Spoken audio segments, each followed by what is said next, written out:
Como trabalhar educação financeira com crianças e adolescentes numa parceria entre escola e família.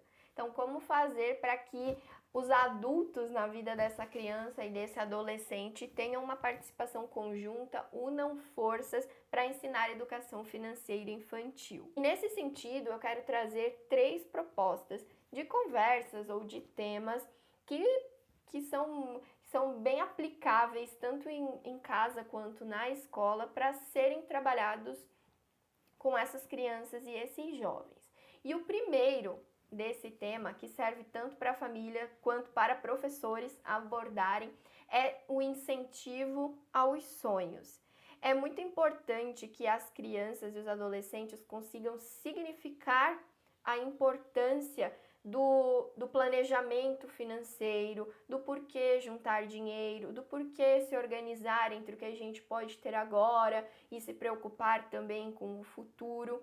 Então, é interessante que desde muito novinhos eles sejam incentivados a sonhar. Uma boa ferramenta para fazer para trazer inclusive essa conversa sobre os objetivos, sobre os sonhos, é o quadro dos sonhos. Dá para fazer isso tanto em casa quanto na escola, incentivando então que essas crianças e esses adolescentes conversem sobre o que eles gostariam, que eles recortem, ou que eles imprimam, que eles desenhem, coloquem em imagens como eles imaginam esses sonhos realizados.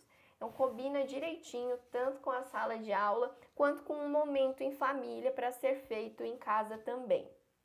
O segundo assunto também tem muita relação com esse primeiro, porque a partir do momento que se identifica quais são os sonhos, quais são os objetivos, é preciso naturalizar o planejamento. Esse é o segundo tema de conversa ou então de aula que eu proponho. Naturalizar o planejamento. Muitos adultos ainda têm certa dificuldade de colocar os seus planos no papel, de conversar sobre planejamento, de fazer planejamento financeiro, inclusive. Às vezes, conversar sobre dinheiro ainda é um tabu, é uma dificuldade. E é uma armadilha que as crianças também cresçam com esses mesmos medos. Então, dá perfeitamente para conversar com uma criança respeitando a faixa etária, a percepção de tempo que cada uma dessas faixas tem, mas sobre planejar uma compra de um brinquedo, uma reforma no quarto que o adolescente queira, ou alguma viagem que ele queira fazer, ou no caso das escolas também dá para conversar com os alunos sobre planejamento de viagens de estudos, né, ou viagens de fim de ano que aconteçam, se for aí da cultura da escola de vocês. Então, incluir os alunos no planejamento, mostrar que isso pode ser leve, que isso é positivo, faz com que eles percebam a relação entre o sonhar e o planejar. E aí, naturalmente, no decorrer da vida deles, eles vão associando. Eu tenho um sonho, eu quero que ele se torne um objetivo, eu vou me planejar quais são as etapas para que ele aconteça. E o terceiro conhecimento de educação financeira que é importante desde muito cedo, que pode ser tratado tanto em casa quanto na escola, é sobre o equilíbrio entre o presente e o futuro. E é importante porque a gente conhece bem os dois extremos. Geralmente nós conseguimos identificar mais facilmente os dois extremos, que seria o gastar indiscriminadamente.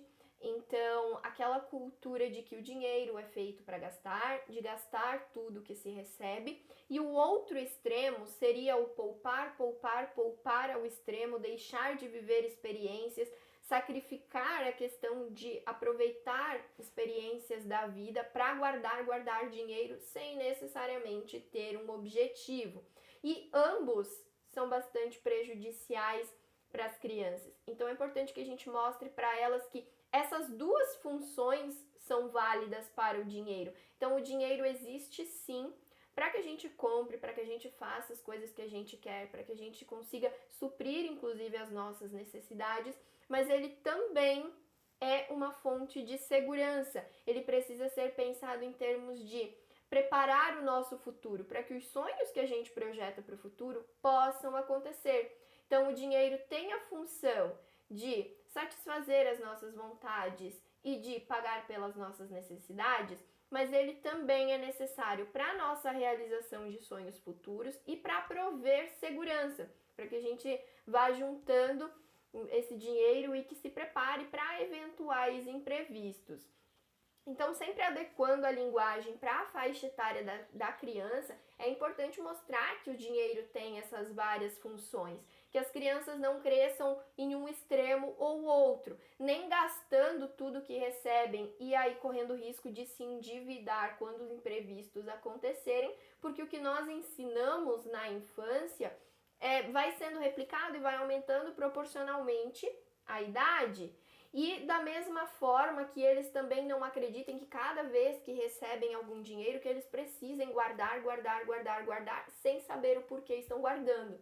Então o que também nos leva de volta ali ao primeiro tema de conversa, que é o incentivar, é a importância de saber quais são os sonhos. Então é muito importante esse equilíbrio entre não viver com a cabeça apenas no presente, mas também não viver com ela exclusivamente no futuro. É ao mesmo tempo que se planeja para o futuro, aproveitar a jornada também, viver as experiências. Muitas experiências, inclusive, são características de determinadas fases da vida. Então, se elas não forem vividas em algum determinado momento, talvez elas não aconteçam.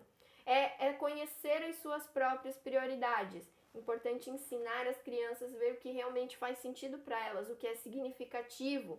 E quanto menores elas forem, elas vão precisando de cada vez mais conversa, de mais ajuda, e aí conforme elas forem crescendo, elas vão entendendo o que elas realmente querem fazer, o que é que elas estão dispostas a abrir mão hoje, porque algum projeto futuro é mais significativo para elas, mas essa consciência, esse pensamento vai se desenvolvendo aos poucos. Quanto mais jovem a criança ou o adolescente começa a ter contato com isso, vai se tornando mais natural do que em determinado momento chegar na vida adulta e começar a tomar essas decisões sem nunca ter feito em pequenas escalas. Então, sem nunca ter feito com pouquinho dinheiro, sem nunca ter feito com projetos pequenos, com a compra de um brinquedo, com um passeio, com a troca de celular, para que mais adiante eles consigam também entender como aplicar em grandes proporções quando tiverem o seu próprio dinheiro, seu próprio emprego, forem construir a sua própria vida fora da casa da sua família, inclusive, certo? Eu queria compartilhar com vocês essas 3 proposições aí de experiências. Sugerir que vocês conversem com os pais, façam palestras, façam oficinas, tragam as famílias, você que é professor, incentive a família para a escola, para conversar sobre esse assunto também. Promova conversas sobre educação financeira infantil, mas também sobre orçamento, sobre planejamento financeiro doméstico, pessoal, para mostrar para essas famílias a importância dessa união em prol desse assunto.